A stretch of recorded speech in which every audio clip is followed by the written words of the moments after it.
All right. Peace and blessings, Safo, Honorable One, the Success Scholar, Haki Shakur, me here. Thank you all for tuning in, listening in. I wanted to do this piece. You know, the urban environment is a very unique place. For instance, in Baltimore, just this past Monday, there were over 9 shootings, right? So people are, kind of in a state of low intensity warfare, or they suffer from PTSD from the various levels of violence that has affected the community. But let me speak specifically about how certain pathological behaviors can really take over, and how people that are actually or could be decent, well-meaning individuals could actually begin to leave an urban environment due to the chaos, the insanity, or the lack of power and control, or the low intensity warfare, right? There was a case rather recently where I witnessed a discussion about the ceasefire initiative in Baltimore, and whether we agree with not necessarily the intent, but the results of a ceasefire or calling for a ceasefire, I believe that the intent was sincere. Perhaps individuals may not position the level of knowledge, in the right places to make that necessary change or shift. But I'm gonna mention that I don't believe sincerely that those who have attempted to critique the ceasefire, unfortunately, they lack a proper analysis and abilities to implement them themselves. So I don't, those people that have criticized, again, they simply don't have any resources or any networks that could in fact act as an investor into the urban environment. So they haven't really, I already know that they haven't had the time to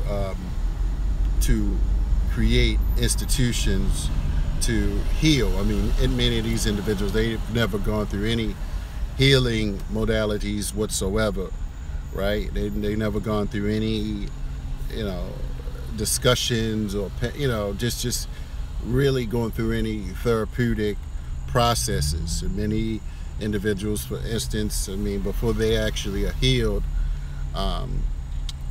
they out here making babies and getting records and doing time, and they spent their life selling drugs, using drugs, dealing drugs, really getting criminal records, being angry, and really just being a real failure, in life.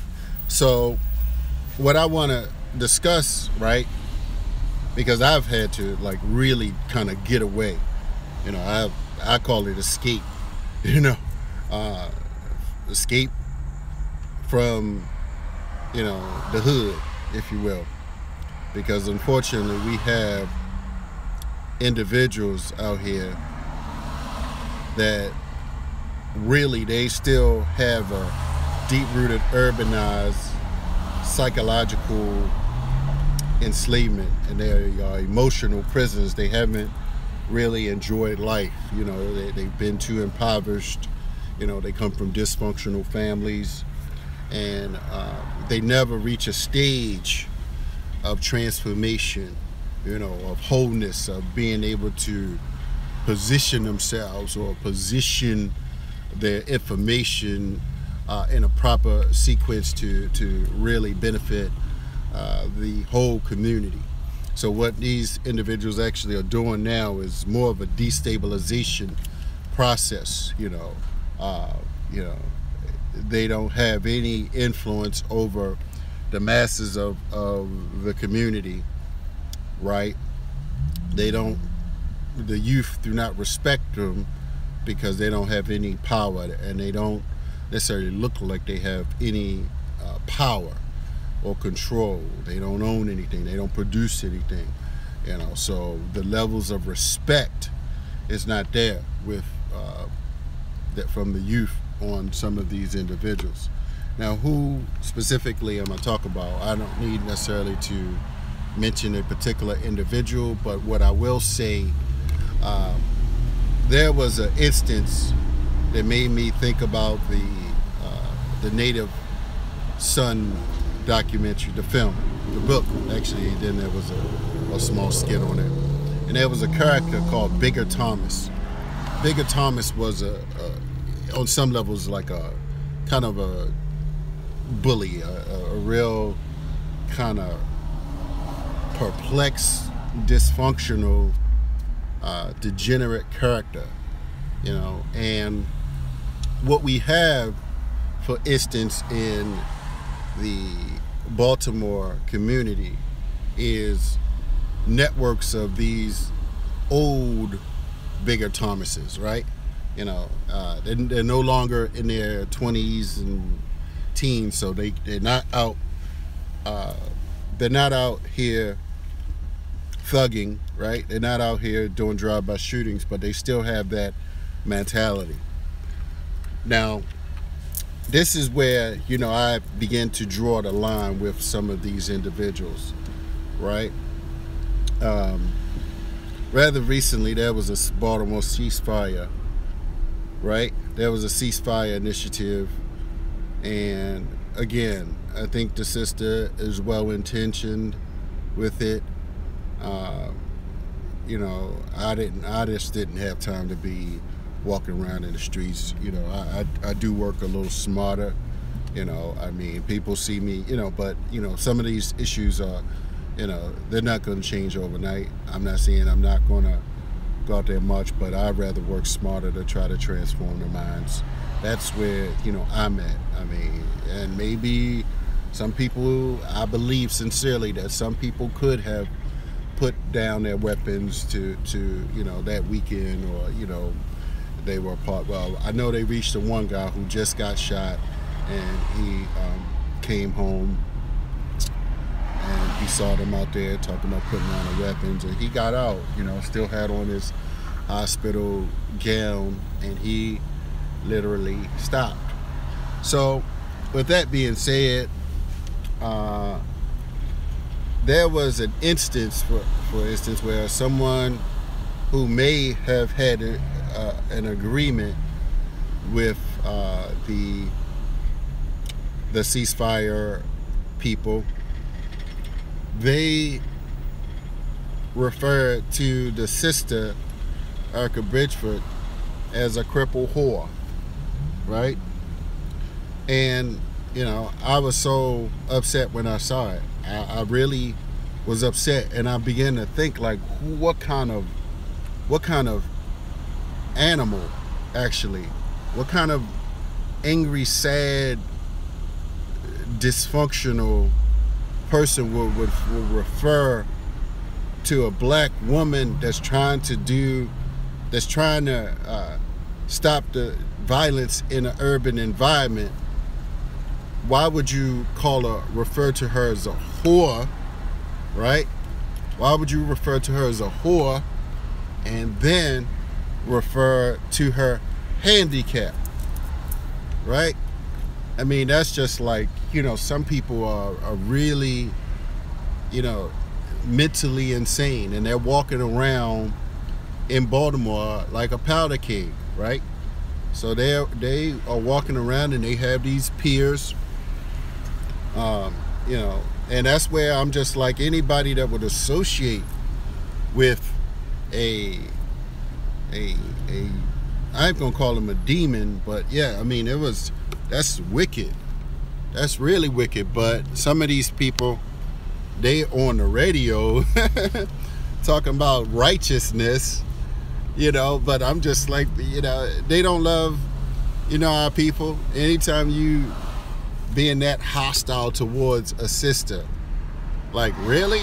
This sister that her life is committed to stopping the violence within the urban Baltimore community, and you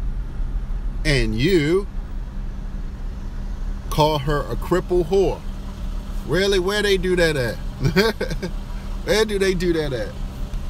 So I'm just saying, many, and I know some people feel that they're going to change certain environments, but these type of people who will eventually, they will be homeless, or they will kind of they'll do something crazy. I mean, these individuals who are creating havoc in urban environments, we gotta know, have a list of them. We gotta know who and what levels of psychiatric insanity that these individuals are on.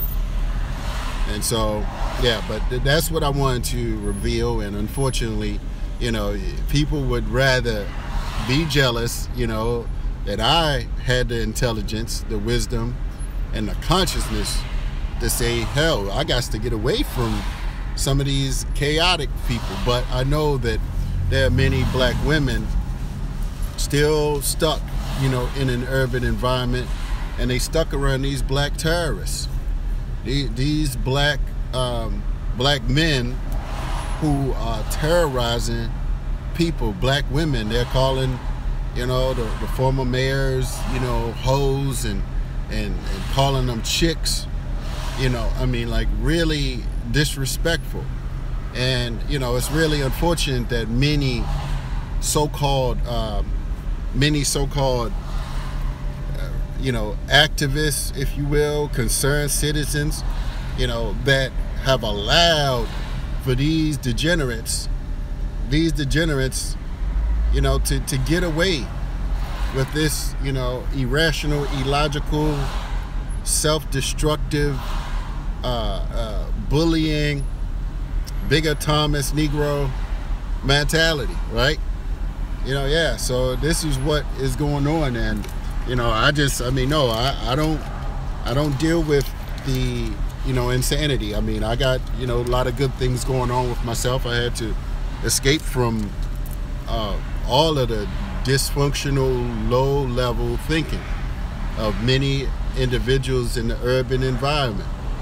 And I hope that you are smart enough to escape. If you need some help escaping, if you want to escape the dysfunctional, degenerate, backwards, insane, pathological, genocidal, homicidal Negroes, we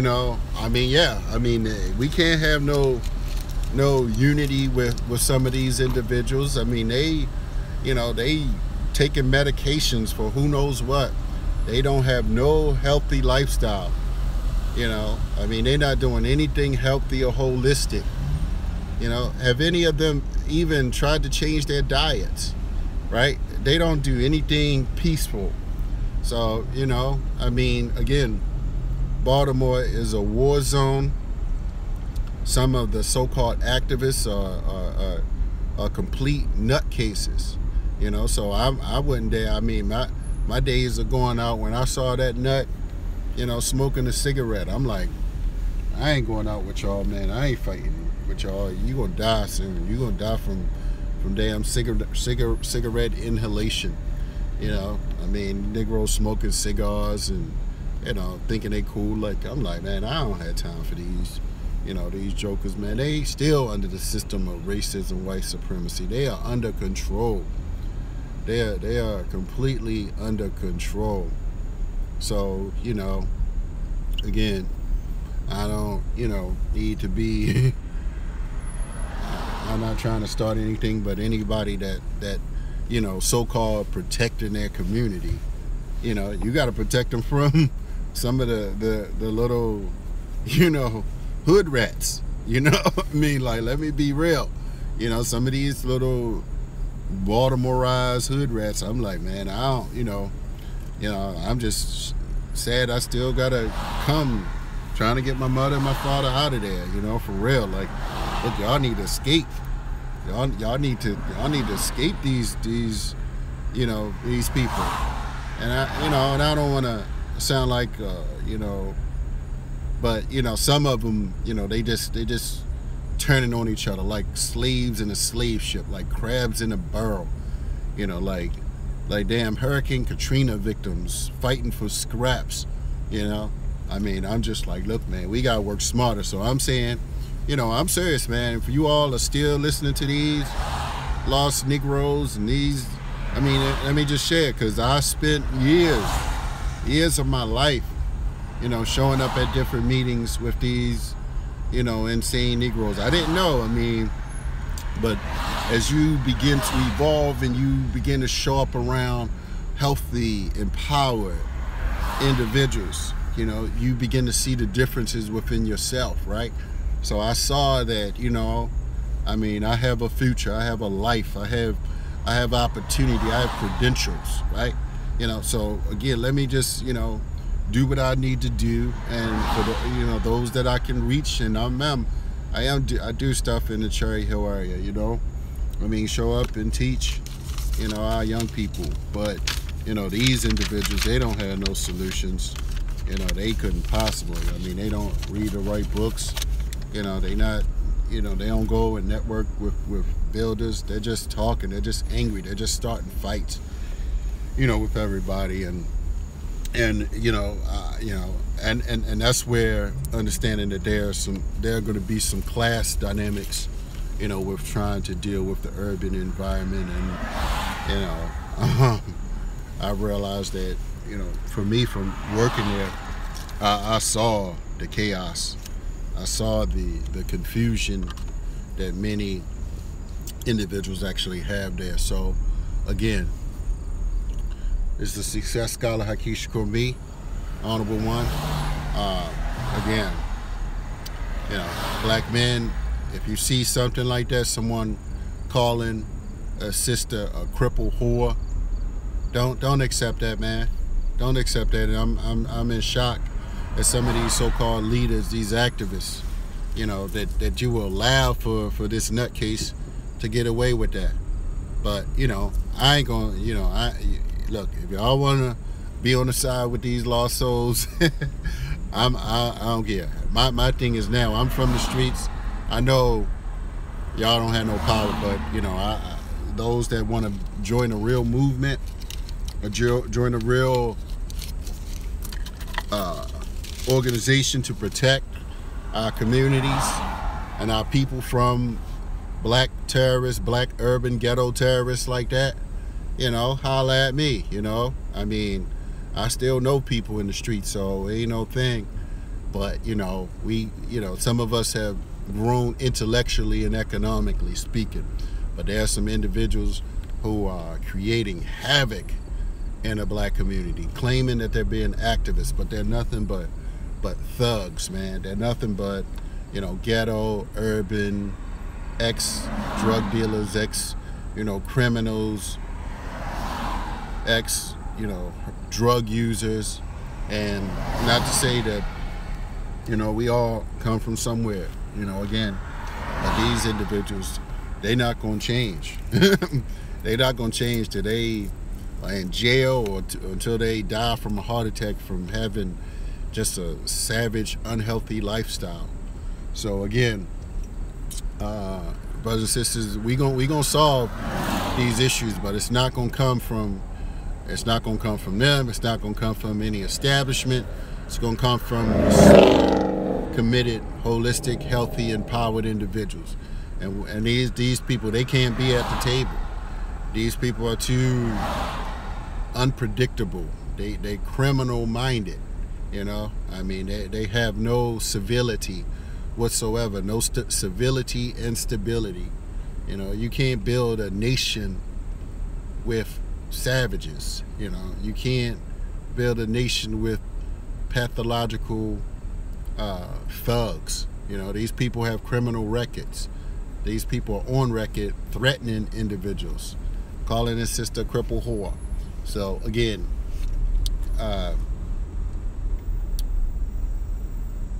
stay tuned in, stay connected to the Rise of the Success Scholar. We putting in the real work. Whether anybody knows it or not, moves are being made. I'm out. Peace.